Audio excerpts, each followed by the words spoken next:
others for their problems and look within. We are all products of our choices, and unfortunately, sometimes we just have to live with the consequences. Another remarks, "You are responsible for everything you do in life. You are talking about giving people an income, talking about free health care.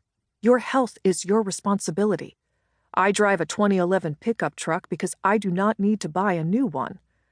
Or, "In your view, it seems to be okay to live beyond one's means without regard to the financial consequences, because the government, or someone, should pick up the slack." In my childhood, we called these sorts of sneering voices the peanut gallery. Back then, I thought that meant you literally threw empty shells at people on stage from a distance. And it still seems appropriate, because they are the crowds who refuse to take others' expression of their economic straits seriously and throw detritus at anyone who dares to be open about their financial realities. The gallery likes to minimize the level of the other person's suffering or the effort they put in, and they enjoy the supposed moral fragilities of those who are economically vulnerable.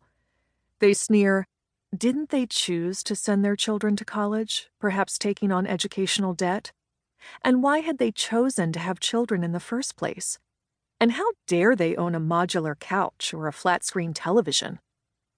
The peanut gallery might ask these questions of others, as if by ostensibly having made better choices for themselves, they would feel protected from future fragility or illness or other human losses.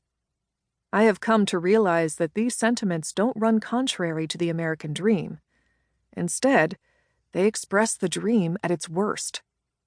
I call the way these folks chase this stereotyped version of success bootstrapping. It's a shorthand term I am using to describe this every man for themselves individualism.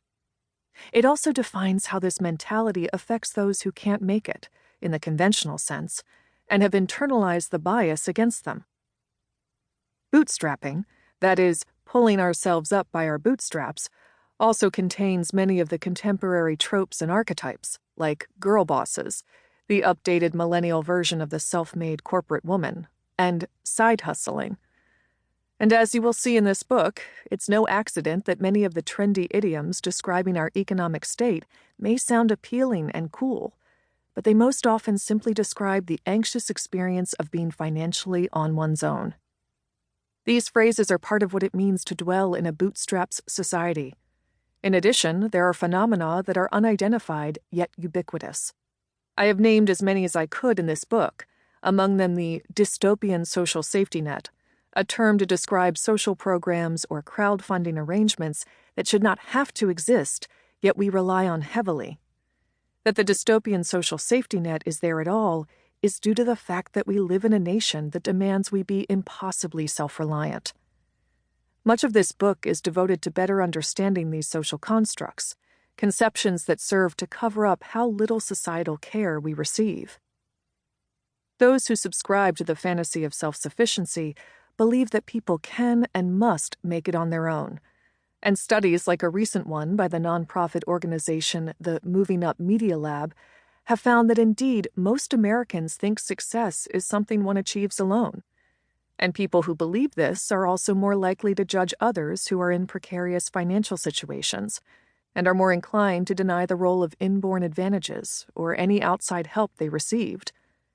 Some examples of this blaminess include a 2020 Pew study that revealed that 42% of Republicans say those who are poor are indigent because they have not worked as hard as most others.